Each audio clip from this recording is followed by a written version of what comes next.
Señoras, señores, muy buenas noches. Iniciamos nuestro programa de hoy con una muy buena noticia. Esta tarde en la Antártida fue desencallado el Humboldt. El barco científico peruano encendió motores y emprendió viaje de retorno al Perú exactamente a una semana del accidente que sufrió en el continente helado. Primero irá a Caleta Porter y de ahí a Punta Arenas para luego enrumbar hacia el Callao. Y esta semana el mundo entero volvió los ojos hacia Venezuela. Sorprendió por un enorme y repentino estallido social que causó varios centenares de muertos. Ejemplo de orden y democracia en nuestro continente, en ese país se vio de pronto envuelto en una ola de violencia que tras varios días mantiene varios puntos sin sofocar.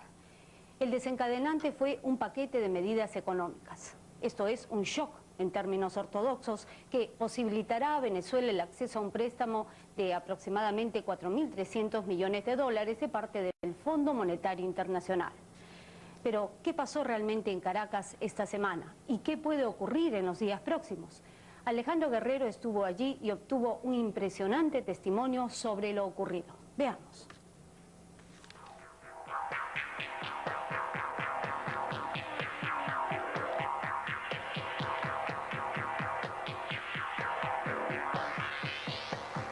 Esta semana, los ojos del mundo entero se centraron en Venezuela para sorprenderse de la forma como una pacífica y floreciente nación puede convertirse de la noche a la mañana en un torbellino de terror y destrucción, de rebelión descontrolada de las masas y escenario de una tragedia que dejará profunda huella en este país. Un conjunto de medidas económicas impuestas por un gobierno que no calculó la reacción de la gente desató en esta nación de 18 millones de habitantes, exportadora de petróleo y gobernada por un régimen democrático, 2 días de furia descontrolada de la población. El 2 de febrero de este año, Carlos Andrés Pérez, líder del Partido Acción Democrática de Venezuela, asumió el mando supremo de la nación. Es la segunda vez que Pérez era elegido presidente.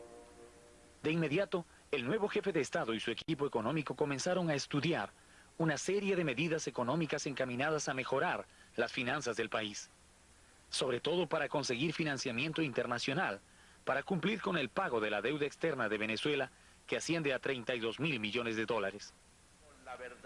El 16 de febrero, en un mensaje televisado a todo el país, el presidente anunció las medidas preparadas por su gobierno para superar la crisis.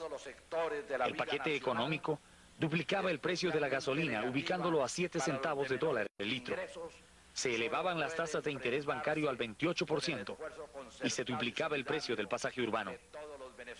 Con el alza del precio de la gasolina, muchos productos de la canasta familiar doblaban automáticamente sus precios, pero el gobierno llamaba a la comprensión de los venezolanos. Si escogiera la vía fácil de eludir las dificultades y tratar de ocultar lo que es una realidad frente a la cual todos los venezolanos tendrán una actitud de positiva comprensión, si nos convocamos, como lo hago ahora, para conformar un país capaz de sustentarse sobre sus propios pies. Este es el salón donde sesiona el Consejo de Ministros de la República de Venezuela.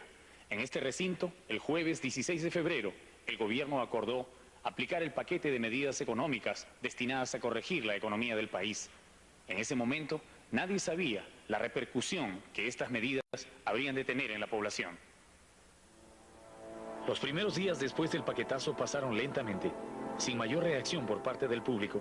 Sin embargo, el malestar comenzaba a crecer entre la gente y las primeras pintas contra el gobierno aparecieron en las paredes de los barrios marginales.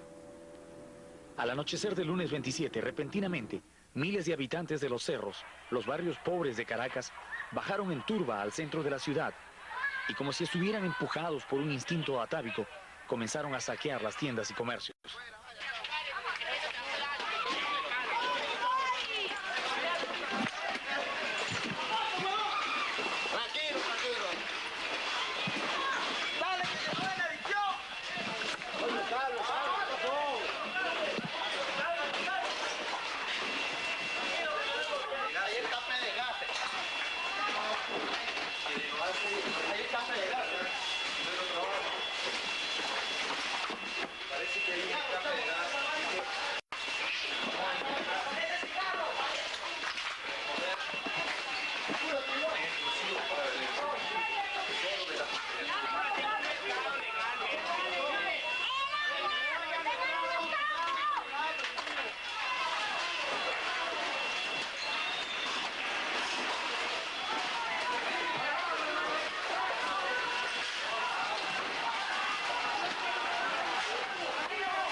Hombres y mujeres, jóvenes y viejos, rompían vidrieras con las manos y arrebataban comida y artículos diversos de las tiendas. Miles de puertas fueron rotas y destrozadas las ventanas de los negocios para permitir el paso de las hordas de saqueadores que en cuestión de minutos arrasaban con un almacén o un supermercado.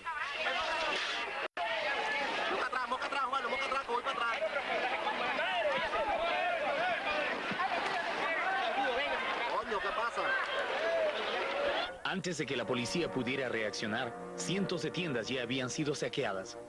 Sintomáticamente, la gente no entró a robar en joyerías ni casas de cambio. Los grupos atacaban los supermercados, las tiendas de comida, de ropa, de zapatos, de artículos para el hogar. Al amanecer del martes 28, Caracas era un caos. En el centro de la ciudad, los saqueadores hacían de las suyas, robando todo lo que podían cargar hacia sus casas. En un principio la policía no detenía a los ladrones, se limitaba a controlar que no pelearan entre ellos. Era tal la cantidad de gente que ingresaba a saquear que desbordaba todo control policial.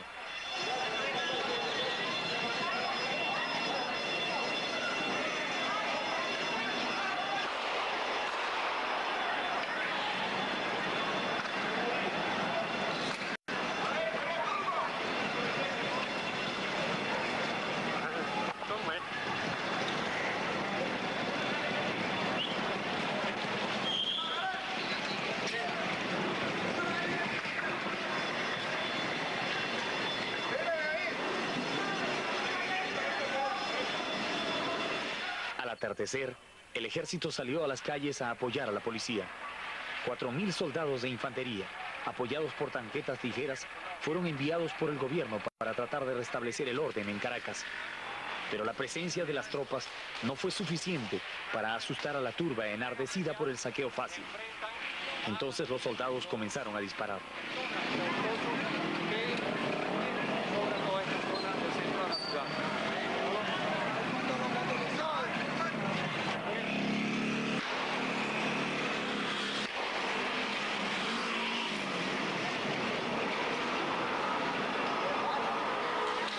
Los primeros grupos de soldados se ubicaron en las faldas de los cerros para evitar que la gente siguiera bajando a sumarse al saqueo. Los primeros disparos fueron de advertencia, pero luego tiraron a matar.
En los barrios marginales, mientras algunos gritaban pidiendo calma a los soldados, otros les lanzaban botellas y piedras.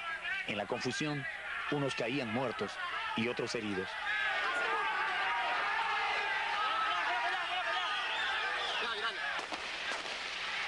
Durante 24 horas interminables, desde la tarde del martes 28 hasta la noche del miércoles 1, la ciudad se llenó del eco de los disparos, de fusiles y ametralladoras, hasta que el ejército impuso orden entre la gente.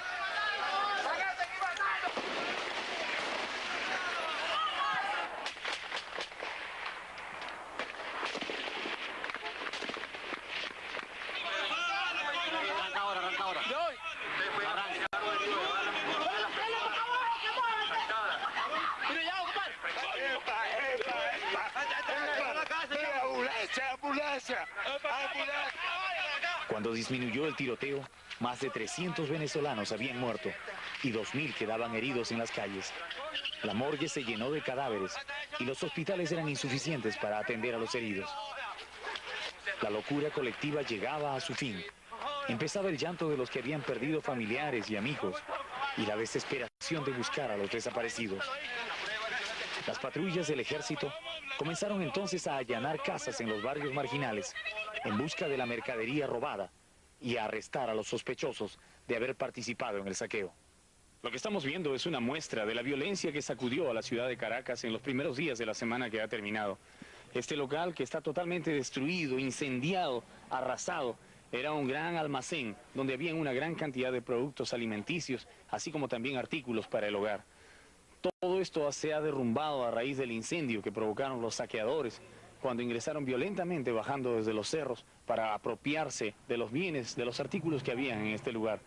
En la parte superior de este almacén también vivían familias, habían pequeñas casas de departamentos. La gente que vivía en ese lugar, muchos de ellos murieron a causa del incendio y otros no pudieron escapar a tiempo cuando se derrumbaba este edificio que era viejo, pero que contenía muchos bienes de valor. Todo se ha venido abajo. Diera la impresión de que esto hubiera sido bombardeado, destruido, específicamente por algún tipo de armas pesadas. Sin embargo, es solamente resultado del pillaje, de la acción vandálica de la gente que el día lunes y martes bajó desde los cerros para desencadenar su furia en Caracas, la capital de Venezuela.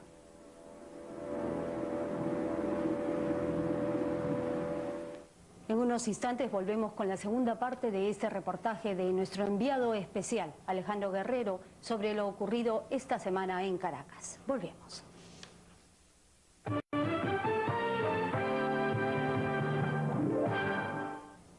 Y ahora sí, continuamos viendo el reportaje de nuestro enviado especial, Alejandro Guerrero, con la cámara de Carlos Mauriola, sobre la violencia social que sacude Venezuela y en el que, en una verdadera primicia, nuestro reportero logró declaraciones exclusivas del presidente Carlos Andrés Pérez sobre lo ocurrido en su país.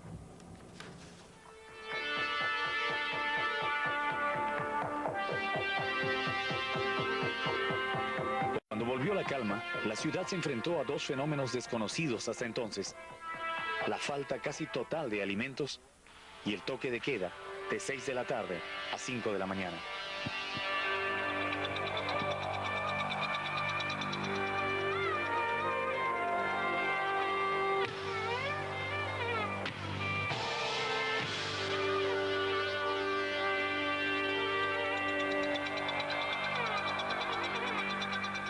Desde las primeras horas de la mañana, miles de venezolanos se congregan frente a los supermercados y tiendas de Caracas haciendo cola para comprar productos alimenticios.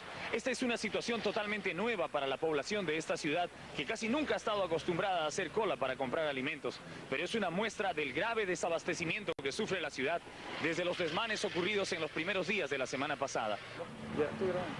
¿Hace cuánto tiempo que no se tenían que hacer colas, que no veía usted este tipo de colas para comprar comida? Yo en Venezuela nunca he hecho cola para comprar comida, nunca en la vida. Es primera experiencia que se tiene en Venezuela para poder comprar comestibles.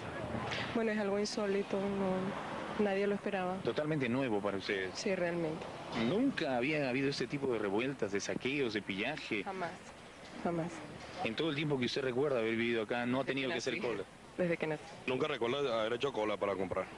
Primera vez que se ve esto. Es una situación totalmente nueva para ustedes. Para nosotros nuevo. ¿Qué piensa de todo lo que ha ocurrido en el país en los últimos días? Bueno, que esto es la elección que ha dado al pueblo, de que las cosas que hay que hacer justicia, pues. ¿Piensa que la reacción en alguna manera ha sido justificada? En cierta parte sí.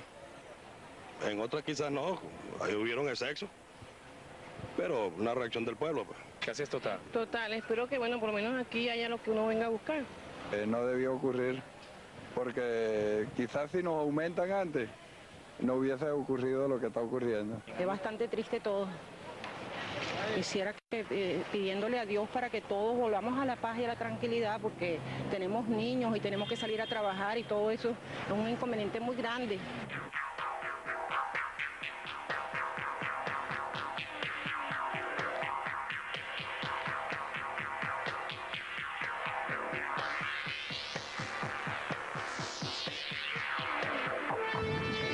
Estos son los barrios marginales de la ciudad de Caracas. En estos cerros, donde la pobreza se disimula en el verdor del paisaje, vive la mayor parte de la gente humilde de esta ciudad. Esta es la gente que los días lunes, martes y miércoles bajó desde sus cerros enfurecida hacia la ciudad y desató una ola de saqueo y de pillaje que ha dejado pérdidas incalculables. La reacción de la policía y del ejército luego de los días de saqueo ha sido terrible. Patrullas del ejército han incursionado violentamente en estos barrios marginales, buscando a los que participaron en los saqueos. En la mayoría de los casos, cientos de viviendas han sido baleadas y destruidas por las incursiones del ejército y de la policía. Gente que no tenía nada que ver, gente inocente, ha pagado por las culpas de aquellos que sí bajaron a Caracas a participar en los saqueos. Estos edificios de departamento muestran las huellas de la cantidad de balas que han impactado en sus paredes, en sus ventanas, inclusive matando a muchos de sus pobladores cuando la policía trataba de detener a los que habían participado en el saqueo. La gente ahora llora no solamente a sus muertos, sino también la pérdida de sus humildes pertenencias y también el hecho de que sus viviendas fueran destruidas de esta manera. Ahora estamos en la entrada de uno de estos edificios de departamentos en los barrios marginales de la ciudad de Caracas para conversar con los habitantes de este lugar. Gente que se queja de que las incursiones de la policía y del ejército han sido demasiado violentas y les han destruido sus viviendas. ¿Qué nos puede informar sobre la forma como ha habido represión en estos lugares? Bueno, una célebre palabra de nuestro libertador: maldito sea el soldado que dispara contra el pueblo. Y están masacrando los bloques y ellos dicen que hay francotiradores y es mentira. Efectivamente, esta es la versión del ejército y de la policía, que desde estas ventanas, de estos edificios, disparan contra el ejército, ¿no es así? Eso es mentira, porque en estos apartamentos viven familias, viven niños, viven padres de familia, bueno, viven toda clase de personas. Entonces uno no va a ser loco para permitir que alguien se meta un francotirador en su apartamento a disparar sabiendo que lo van a destruir. Va a ver cómo masacraron todo, que no queda nada bueno. Muy grave el daño que han causado. Grandísimo, grandísimo. Vamos a subir. Una pareja de jóvenes que vive en uno de estos departamentos va a abrir la puerta precisamente para mostrarnos los daños que se han causado en el interior. Ellos mismos nos advierten también de que hay que ingresar agachados, porque desde edificios lejanos el ejército continúa disparando contra esta casa. Este es el interior de uno de estos departamentos en los barrios marginales de Caracas, que, como dicen los mismos pobladores, con toda razón está acribillado a balazos por los disparos que han hecho los soldados desde diversos lugares. Hay huecos gigantescos en las paredes de balas de fusil ametrallador ligero, de armas automáticas. Todos los muebles están cubiertos de polvo y también de trozos de concreto que han caído desde el techo cuando las balas hacían impacto. La cocina de esta vivienda también muestra los impactos de las balas sobre los utensilios, sobre el refrigerador, desde el techo hasta el piso, pasando por las lámparas, por los muebles destruidos. Todo está totalmente destruido por balas de armas automáticas muy poderosas. Los soldados han disparado desde 1 kilómetro de distancia, destruyendo esto. Ahora, algunos de los dueños de esta casa ingresan, pero lo hacen agachándose porque saben que en cualquier momento otro disparo puede cruzar por la ventana y causar mayores destrozos, o inclusive puede matar a alguien, como ya ha ocurrido en muchos sitios. ¿Esa es la casa de ustedes? Sí, esta es mi casa. Aquí viven 2 niñas y vivimos aparte 5 personas. ¿Cuándo ocurrió todo estos destrozos? Desde el martes estamos recibiendo balazos desde las residencias de al frente. ¿Quién dispara? ¿Los soldados? Los soldados están empeñados en que en este apartamento se les dispara y la puerta la tenemos sellada y nos tuvimos que salir de la casa porque nos hubiesen acribillado aquí a todos. Una pregunta. ¿Creen ustedes que en alguna manera se justifica lo que ocurrió los días lunes, martes y miércoles? Es decir, que la gente haya bajado a saquear, a robar. Bueno, sí se justifica porque el alto coste de la vida subió demasiado, pues entonces cuya presión no acosan demasiado, entonces el pueblo se enojó, pues. El mismo comercio es quien tiene la culpa de todo lo que está aconteciendo, porque en todos los abastos que se saquearon se consiguieron todos los elementos acaparados de la dieta del venezolano. Y no solamente eso, sino que aparte de todo eso que usted está viendo, el mismo Estado reconoce que ellos incluyeron crearon todo este fenómeno para que ocurriera. Usted iba a comprar una semana antes de esto y decían, cómpralo hoy porque la semana que viene al triple. Y eso fue creando una tensión, pero tan bárbara que cuando llegó el día lunes, la gente en vez de comprar lo que hizo fue que salió a la calle a saquear. Caracas, la capital de la República de Venezuela, una ciudad de 6 millones de habitantes, acostumbrada a la vida nocturna, está hoy día silenciosa por el toque de queda. A partir de las 8 de la noche hasta las 5 de la mañana, nadie puede circular, a menos que tenga un salvoconducto y una bandera blanca en el vehículo. Soldados del ejército patrullan las calles constantemente para dar tranquilidad a la población. La ciudad, por primera vez, experimenta un toque de queda y la población se recoge desde muy temprano. No desde las 7 ni desde las 6, sino desde las 5 de la tarde desaparecen los vehículos y la gente de las calles. Esta es la situación que se vive actualmente en esta ciudad, luego de los desmanes ocurridos en los primeros días de la semana pasada. En entrevista exclusiva para Panorama conversamos con el señor presidente de la República de Venezuela. Señor presidente, ¿cómo evalúa usted los sucesos que han ocurrido en su país en los últimos días? Ha sido una deplorable y dolorosa situación que no me ha sorprendido. Vengo alertando desde hace mucho tiempo en mis exposiciones, en mis discursos, antes de ser presidente y luego de serlo, de la tragedia que se cierne sobre todos los pueblos latinoamericanos, sometidos a condiciones intolerables para el servicio de la deuda y además a las medidas proteccionistas que cierran los mercados a nuestros productos y a la manipulación de los precios de las materias primas que producimos. Esta es la situación que está generando explosiones sociales, explosiones de descontento en todos los pueblos de la América Latina y que pueden incluso llegar a dar al traste con el esfuerzo de democratización que están realizando todas las naciones de nuestro subcontinente. ¿Ha estado en peligro la democracia venezolana en estos días? Afortunadamente en ningún momento. La democracia venezolana es muy sólida, mi gobierno está apuntalada por una fuerte mayoría popular y todos los sectores de la colectividad respaldan la democracia. Inevitable la aplicación de estas medidas económicas. Algunos parlamentarios de la oposición en su país señalan que su gobierno claudica frente al Fondo Monetario Internacional. Yo no claudico frente al fondo, soy uno de los líderes de América Latina que está abanderando la posición más clara frente al problema de la deuda, pero explicando también con claridad qué es el Fondo Monetario Internacional. Este no es un organismo, no es una transnacional, esta es la representación de todos los grandes países, de los poderosos países, de todas las ideologías que han creado un sistema económico internacional al servicio de sus intereses y que no toman en cuenta las realidades de la economía de nuestros pueblos. Esta es la verdad y nosotros estamos luchando frente a ella y esto es lo que continuaremos haciendo. Frente a esta situación, ¿Venezuela continuará pagando el servicio de su deuda externa? Esta es una obligación que tenemos todos los países, con insurreccionarnos o sublevarnos uno u otro país, no lograremos sino aplastar las posibilidades de desarrollo de nuestros pueblos. Pero seguir aceptando las condiciones que nos fijan es indigno de nuestros pueblos. Por eso tenemos que conformar la concertación latinoamericana para proponer nosotros las condiciones en que podemos hacer frente a nuestros compromisos internacionales, que no queremos desconocer, pero que no podemos aceptar que se hagan en contra de los intereses fundamentales de las naciones latinoamericanas. Muy amable, señor presidente. El ejército de Venezuela ha colocado más de 9.000 soldados en las calles para prestar garantías a la población mientras dura el toque de queda.